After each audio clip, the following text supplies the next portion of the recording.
Welcome to the NWR Near-Term Producers Conference. My name is Kerry Stevenson, and right now we have Bounty Oil and Gas with the best ASX code BUY. Buy. Love that, Kane. Joining me today is Kane Marshall. He's the COO. Got projects in Queensland and also in New South Wales, I think. No, am I right? Well, Yes. we did.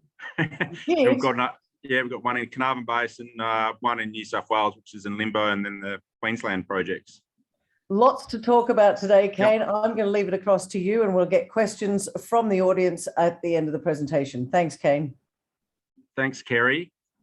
I think that's quite an apt introduction. Particularly, we do have the best stock code on the market, and I would say buy to your nose bleeds. And I think after this presentation, you'll get a bit of a taste as to why that's the case and why you remember BUY. And I don't have ASX.BUY my registration plate on my car, but I think after this next year of a lot of news flow, that's probably going to change. So I'll launch straight into it. I think it's important.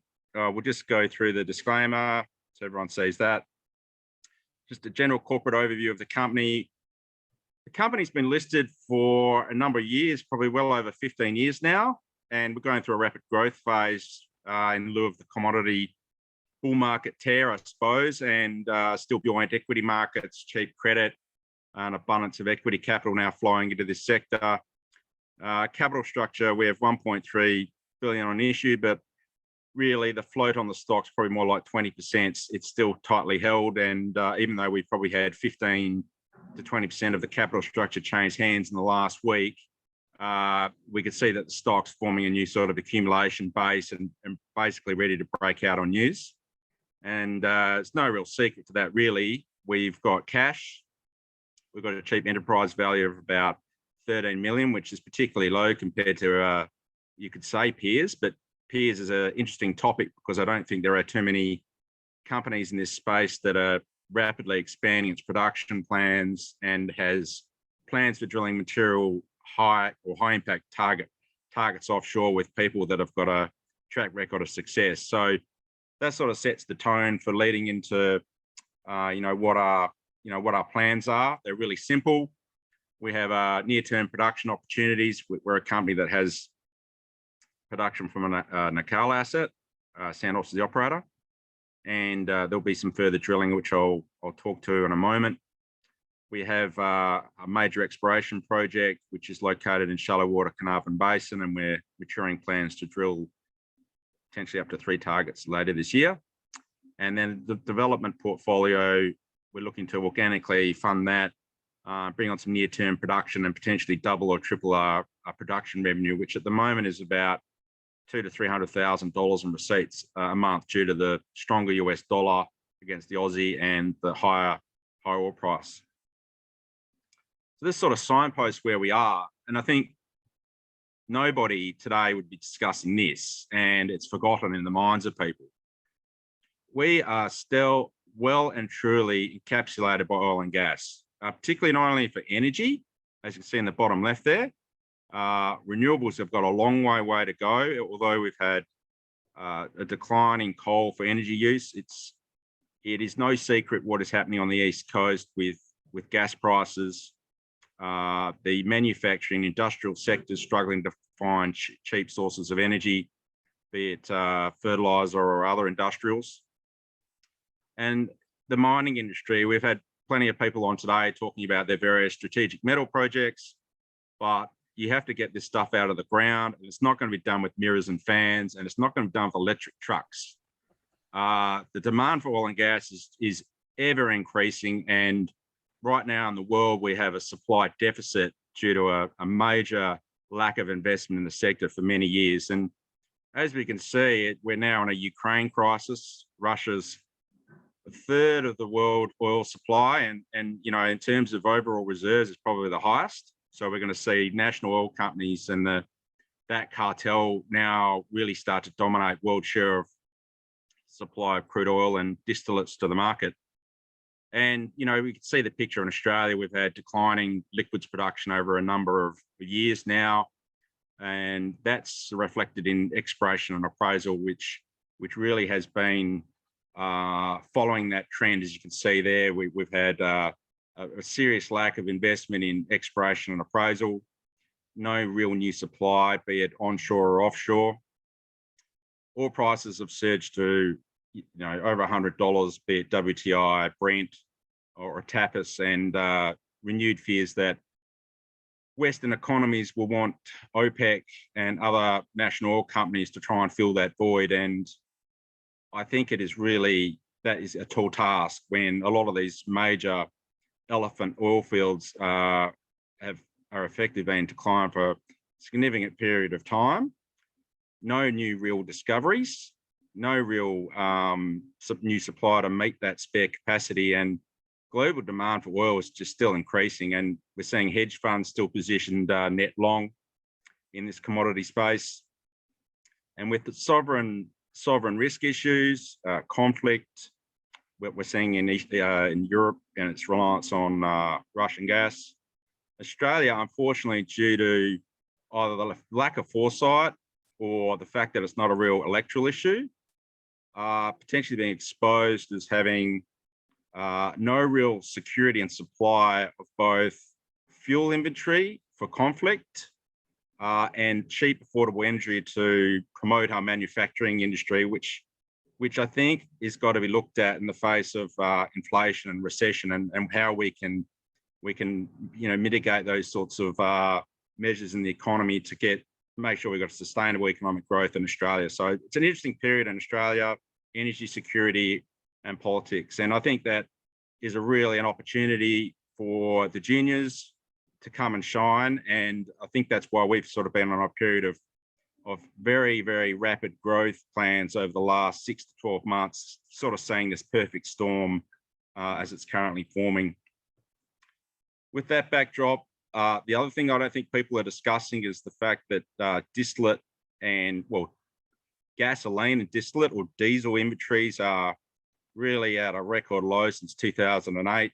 Diesel is a major component of Australia, both in freight, knock-ons to consumable mining, all these sorts of things that's happening in the US. We can't rely on US for diesel security. It's something we're going to have to start looking at in Australia. We need reliable domestic supply, and that's not just in terms of diesel and fuels, but also in terms of cheap electrification, because the transition to renewables is going to take longer. And if there is more conflict, at the end of the day, you do need cheap energy.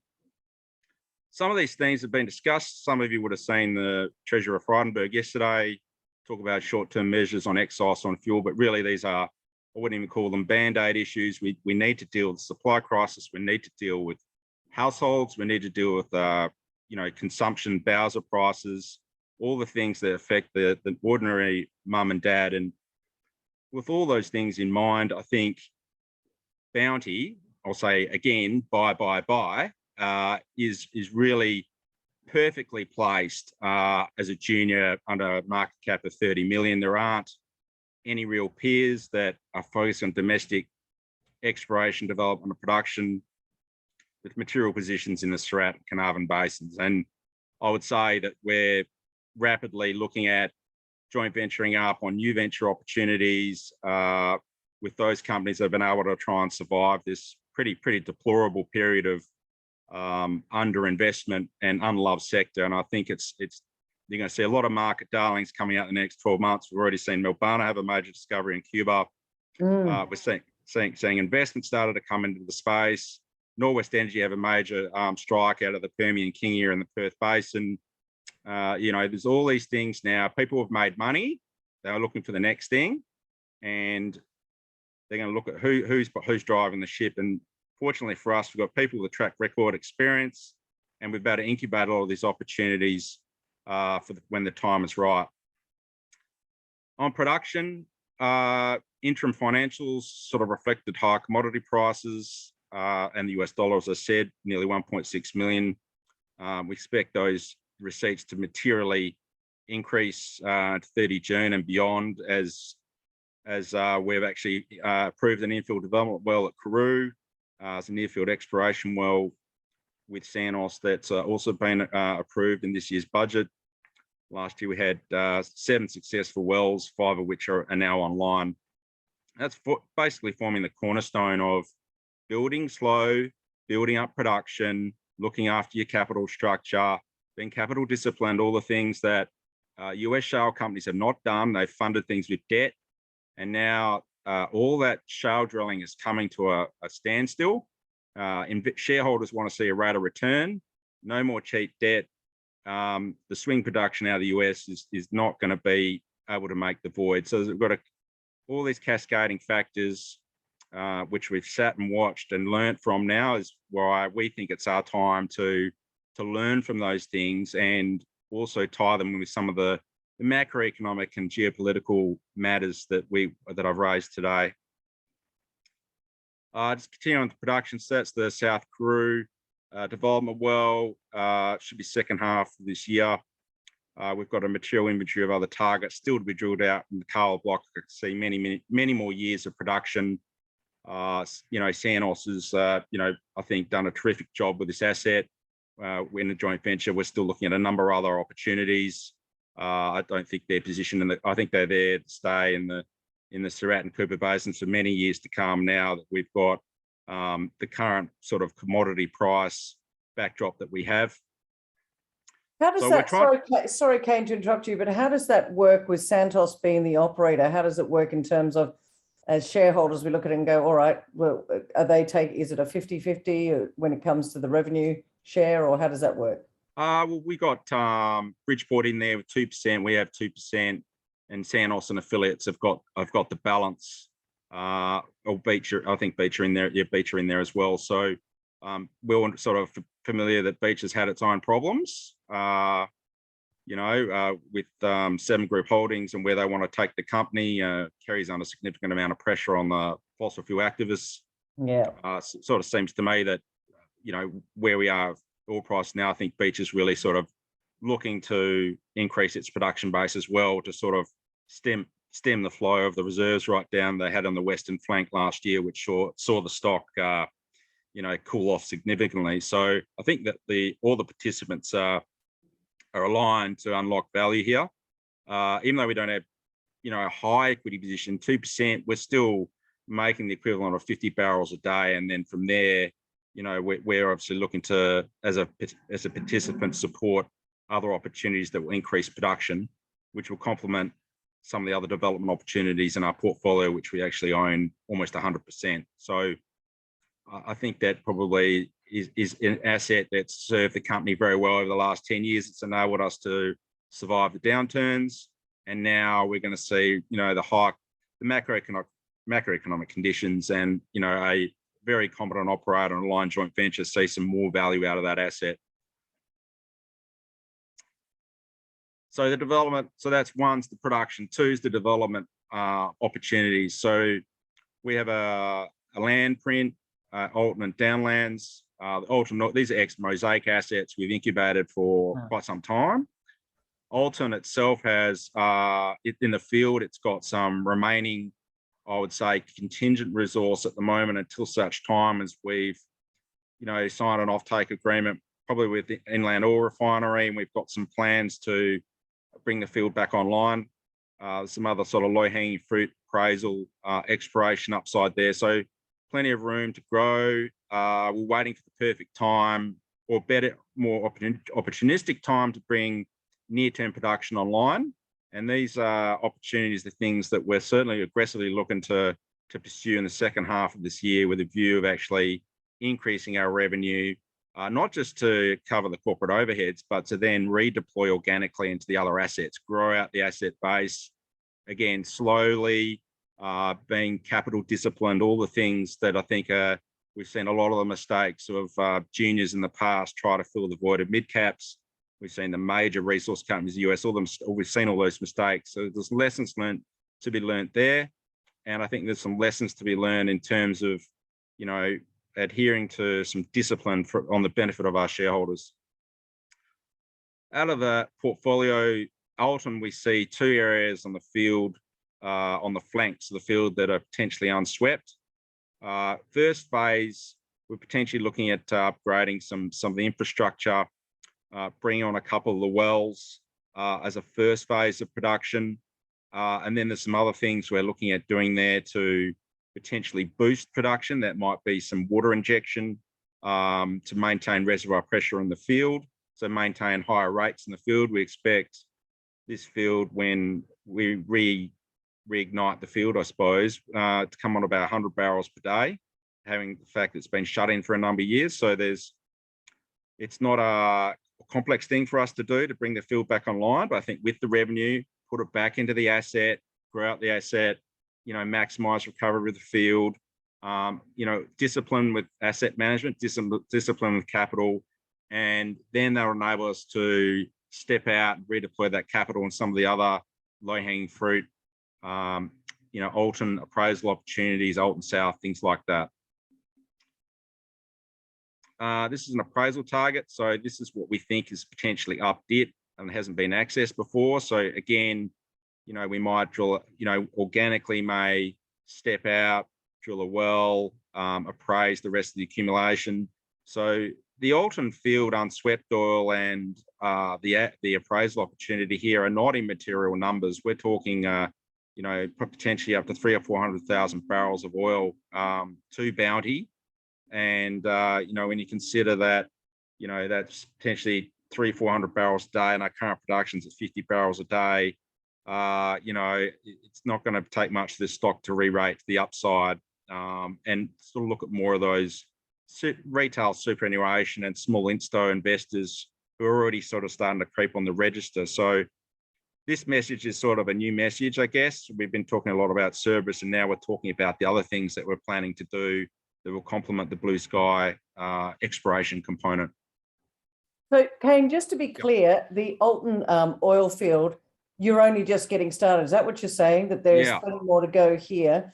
The revenue that you get from that, which could be near term, will be put back into this field to grow it and develop it.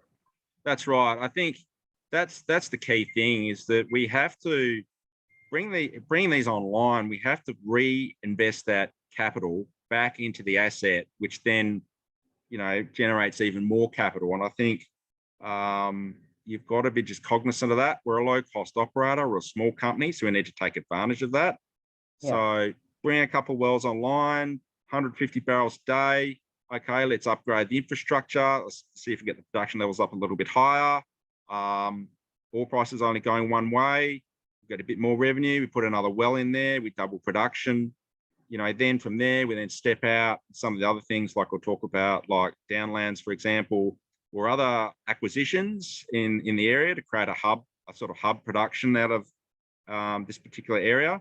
They're the things that strategically make some sense. We're not going to go and raise $5 or $10 million and completely blow our capital structure. We need to be thinking incrementally how we do this in a very, very smart way. I have no issues with the current capital structure where it is, because it's still tightly held. So corporately, we need to be aware of where we are. We need some capital discipline, and we need to value add the assets, not just bring them online, but redeploy the capital, maximize return on the assets, which will then in turn maximize return to shareholders. And I think they're the sorts of things that resonate with people, and even sophisticated investors, that I don't think a lot of the small junior oil and gas companies are particularly talking about. Kane, why are you so confident about the Alton oil field and what it can deliver for Bounty in the near term? Well, there's infrastructure there. We've actually just lodged safety case revisions to the department there in terms of some care and maintenance work we've done. So there's not a lot of expensive capital required to get the infrastructure up to a certain level to recommence production. That's the first component. The second component is we've got wells in the oil pool that we can bring back online. We've mapped this. We've looked at the previous production. Obviously, there are parts of the field that haven't been fully swept. So, although with all these things they have risk in terms of the capital exposure, they don't have a lot of capital exposure risk.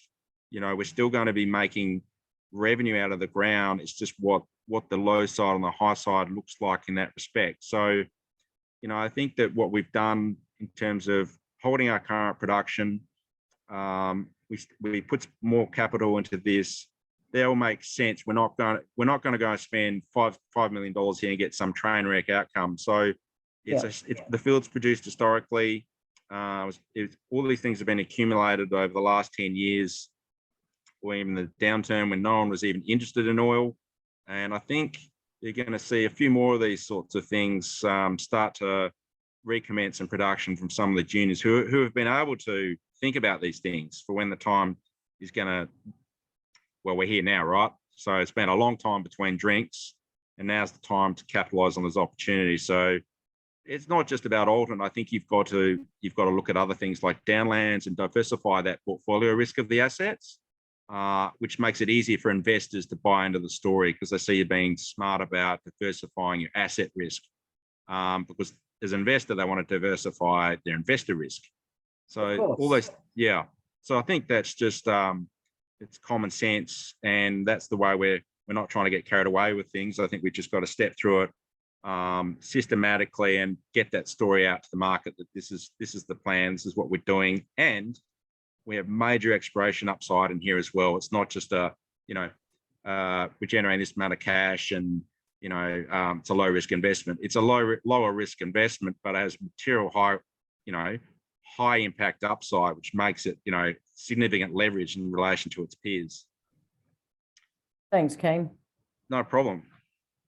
So Downlands, I commented on that briefly. Downlands is due to the floods, it's been difficult to get access, but it was a previously producing gas field. Although the gas market is hot, we are looking at potentially exploiting the down dip oil leg, which you can see in green. So Downlands 3 has access to that oil leg, so we're looking at potentially bringing that back online. It's interesting because at one point in time in history, no one really pursued the oil leg here. It was perceived that you could even have up to 500,000 barrels in recoverable oil at this level. So there's a little bit more work to do, not in relation to Alton, but Downlands, and understanding what the resource volumes are here and what we can access them and how we're going to access them and what the funding mechanisms are going to be. So that's another one of these low-hanging fruits. You can see Downlands 3 is the oil leg there. Previous operator estimated 100,000 barrels of oil. We're still working on that. So that forms part of our resource base that we're still working up as part of our review and part of our plans to implement late development plans for these sort of mature fields. And I think having a gas cap helps with deliverability of the oil and oil rates, and they're all the sorts of things we've got to work out what we need to. This is a little bit less mature than Alton, but there's another one of these low-hanging fruits. And I think what we'll start to see is we're going to build out a position in the Surat, talking with other operators, other peers, joint venturing things up. It was at one point in time a lot of production out of this area when AGL and that were invested in fossil fuels. Mm-hmm. And I think a lot of people will always go back to where you found oil and gas before and where you've exploited it. And fortunately for us, we've got a good land position that enables us to carry out those commercial discussions and slowly build out a position, just like we're slowly building out our production base. Couple of minutes left, Kane. Yeah, well, this won't take long. So on the top right, you can see the Pavo and Dorado discoveries made by Santos and Carnarvon. These assets that we farmed into called Cerberus were actually once upon a time owned by Carnarvon, which were divested before the Dorado discovery. And I'm not going to say too much on what Carnarvon's up to, but it is no secret that that middle Triassic play at Pavo and Dorado has been unlocked by their recent success. We've done a lot of work de-risking it. Apis, which is the next well by Santos and Carnarvon, is going to be interesting because it looks exactly like Pavo and a lot of the prospects that we've got in our acreage, and we're working very hard to meet drilling Q4 this year, which can be done. There's a lot of work to be done, but that's part of everything's about timing, and I think our timing here is perfect. We've had another major discovery. We're in shallow water. We're surrounded by the major operators. These prospects have been de-risked by their success, and we're aggressively looking to drill this year. So it's nice and simple. Buy. Current onshore producer. We've got cash, looking to plan, expand production, which I've discussed, taking advantage of those macroeconomic conditions, the geopolitical tensions, lack of government policy on this front. We're strategically looking domestically, exploration and development, which we can fund organically. We can fund through debt financing, using our production as collaterals, a whole range of things we can do. We're in a very, very strong position. And, with a lot more news flow to come out of the Surat and particularly Cerberus, I think we're going to see a lot more interest in the stock. So with that, the last point, it's no secret, there's not a lot in this space. Below market cap of 30, I think I can see us there very easily. Won't take much work. We've sort of got over the whole PEP 11 thing in New South Wales, and our focus is really clear. It's on production and development of existing portfolio and exploration on major targets. So on that note, I'll leave Kane, it. we have run out of time, but I really appreciate everything that you've told us about Bounty. It is perfect timing for you. Challenging time for us in Australia in terms of the oil and gas. We need more. Go out there and find it. And as you said, ASX code BUY, B-U-Y. Love it. That's it. I'm on the job. Thanks, Kane. Thanks for joining us at the NWR conference today. Pleasure. Thank you very much, Kerry.